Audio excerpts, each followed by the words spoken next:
Mutual fund investment में जब भी हम रिटर्न की बातें करते हैं, हम हमेशा एस्टिमेशन करते हैं उनके हिस्टोरिकल रिटर्न के बेसिस पे, यानी उसका हम टेक्निकल एनालिसिस करते हैं ये मानते हुए कि historical return has any relevance. उसके बेसिस पे एस्टिमेट करते हैं कि आने वाले वर्षों में, आने वाले दिनों में कौन सा फंड और कौन सा सेगमेंट कैसा परफॉर्म करेगा। जब हम वर्ष 2022 के डिफरेंट सेगमेंट्स के परफॉर्मेंस के डाटा देखते हैं तो कई चौंकाने वाले तथ्य आते हैं।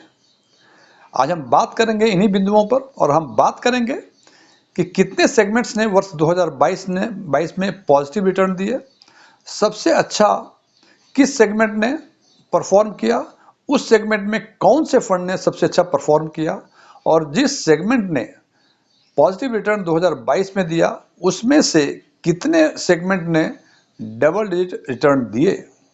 फिर बात करेंगे कि किस सेगमेंट ने सबसे खराब परफॉर्म किया और उस सेगमेंट के किस फंड ने सबसे अच्छा और सबसे खराब परफॉर्म किया। और हमें लगता है कि ये वीडियो देखने के बाद वो चौंकाने वाले तथ्य आपके सामने आएंगे।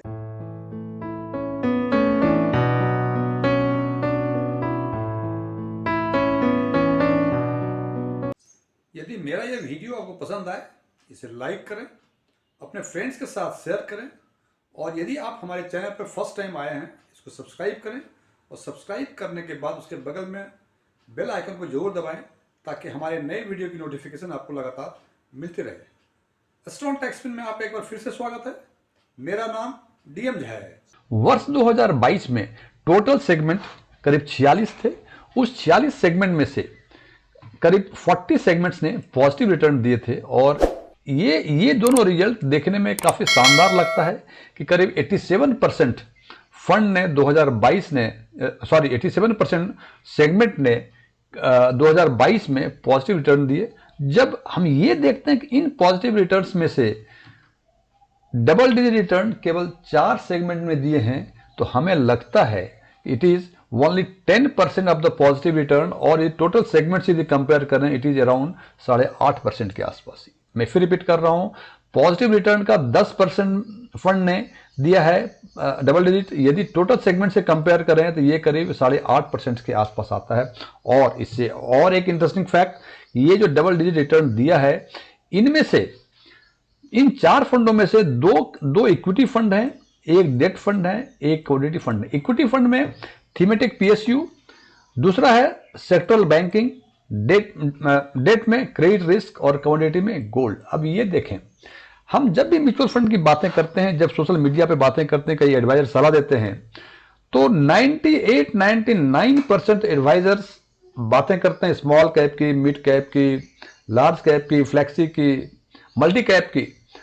केवल 1-2% ही हैं जिन्होंने किसी सेक्टर वाइज या थीमेटिक बेस्ड किसी फंड्स के बारे में बात करती हूं। लेकिन जब 2022 की बातें आती हैं, उसका रिटर्न को हम देखते हैं, तो देखते हैं कि जो डार्लिंग फंड्स हुआ करते थे, small cap, mid cap, large cap, multi cap, flexi cap, इन किसी भी कैप ने डबल डिजिट रिटर्न 2022 में नहीं दिए। अब हम देखते हैं कि चूंकि 46 फंड में से केवल 40 फंड ने ही पॉजिटिव रिटर्न दिया है, इसका मतलब 46 सेगमेंट में से केवल 40 सेगमेंट ने ही पॉजिटिव रिटर्न दिया है। इसका मतलब 6 सेगमेंट ऐसे हैं जिन्होंने कि नेगेटिव रिटर्न दिया है। और सबसे इंटरेस्टिंग फैक्ट है कि वो सारे 6 के 6 फंड ऑल इक्विटी फंड्स है। मैं फिर रिपीट कर दूं, ये 6 फंड जो नेगेटिव रिटर्न दिया है 2022 में, सारे के सारे फंड इक्विटी फंड ने। तो 2-3 बातें इससे निकलती हैं कि केवल 10% फंड ने ही डबल डिजिट रिटर्न दिया है, 10% ऑफ द पॉजिटिव, या टोटल सेगमेंट का 8.5%। और जो डबल डिजिट रिटर्न दिया है उनमें से कोई भी डार्लिंग इक्विटी फंड, जिसको बोलते हैं small cap, mid cap, large cap, नहीं है। और जो लॉस दिया है, नेगेटिव रिटर्न दिया है 6 सेगमेंट ने, उसमें सारे इक्विटी फंड नहीं, कोई भी दूसरा फंड नहीं है।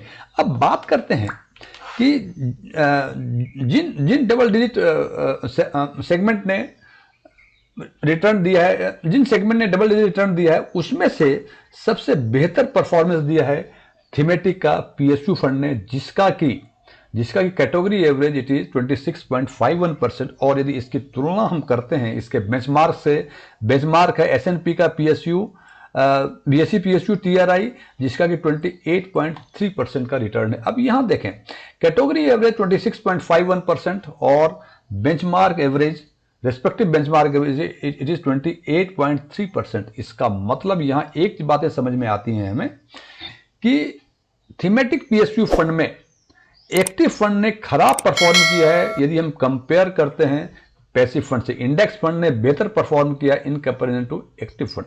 अब बात करते हैं एक दूसरा फंड सेक्टरल बैंकिंग में, जो सबसे सेक्टरल फंड में जो सेकंड पोजीशन पे आता है थीमेटिक PSU के बाद सेक्टरल बैंकिंग, उसका रिटर्न एवरेज रिटर्न 21.28% है। मैं फिर ये रिपीट कर दूं, ये थीमेटिक PSU ने सारे सेगमेंट में से सबसे बेहतर परफॉर्म किया है और सेकेंड नंबर पे आता है सेक्टरल बैंकिंग फंड जिसका कैटेगरी एवरेज 21.28% था और इसका यदि बेंचमार्क रिटर्न देखते हैं that is S&P BSE Bankex TRI, इसका 21.91% आता है। यहां भी हम देखते हैं कि एक्टिव फंड ने in comparison to passive fund खराब परफॉर्म किया है। यहां भी पैसिव फंड ने अच्छा परफॉर्म किया था और थीमेटिक PSU में भी पैसिव फंड ने अच्छा परफॉर्म किया था।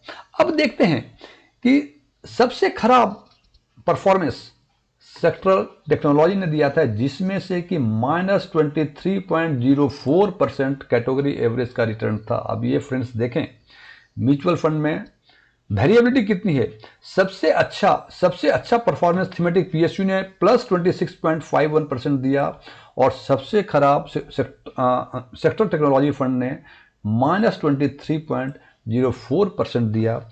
और यदि इसकी तुलना हम करते हैं इसके रेस्पेक्टिव बेंचमार्क के रिटर्न से तो हम देखते हैं कि यहां भी इनका रिटर्न जो है -22.70% है। अब यदि तीनों को एक साथ देखें तो हम देखते हैं कि जिस सेगमेंट ने सबसे खराब परफॉर्म किया, जिसने सबसे अच्छा परफॉर्म किया और जिसने सेकंड नंबर पे सबसे अच्छा परफॉर्म किया, तीनों ही सेगमेंट में पैसिव फंड ने एक्टिव फंड की तुलना में बेहतर परफॉर्म किया है। PSU के इंडेक्स ने 28.3%, बैंकेक्स के 21.91% और टेक्नोलॉजी का 22.70% का रिटर्न दिया है।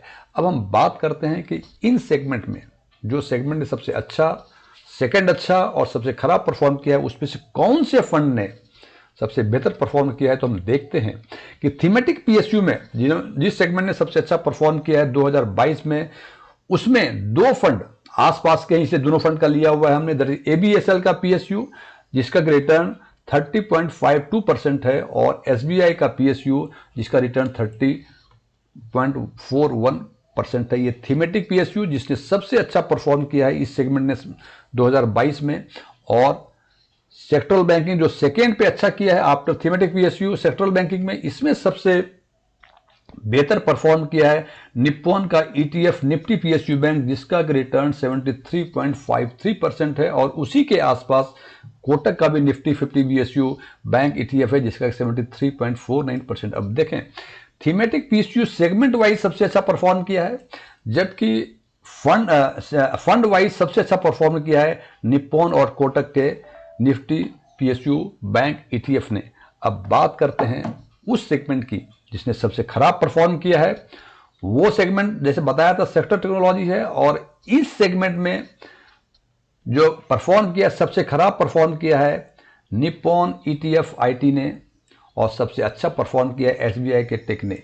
निप्पॉन ETF निफ्टी IT का रिटर्न -24.68% है और सबसे अच्छा परफॉर्म टेक्नोलॉजी फंड में जो SBI टेक अपॉर्चुनिटी ने किया है इट इज -14.46%। फ्रेंड्स यहाँ एक चीज देखने वाली बातें हैं कि सेक्टरल टेक्नोलॉजी में जो सबसे अच्छा परफॉर्म किया है उसका भी परफॉर्मेंस SBI टेक का -14.46% है।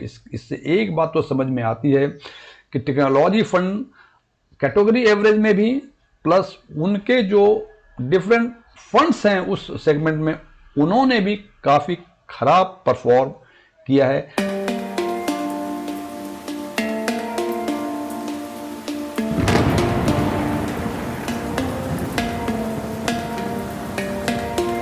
ये वीडियो इस बात के लिए नहीं है कि आप इन चारों पांचों फंड में से ABSL, SBI का PSU, निप्पॉन ETF या कोटक या किसी सेगमेंट में किसी फंड में आप इंटर करें, इन्वेस्ट करें या एग्जिट करें। ये वीडियो इस पर्पस के लिए है कि जब म्यूचुअल फंड इन्वेस्टमेंट में के बारे में आप सोचते हैं तो इन तथ्यों को, इन फैक्ट्स को ध्यान में रखें, ताकि आपको ये डिसीजन लेने में सुविधा हो कि आपको किस में इन्वेस्टमेंट करना चाहिए और किस में इन्वेस्टमेंट नहीं करना चाहिए।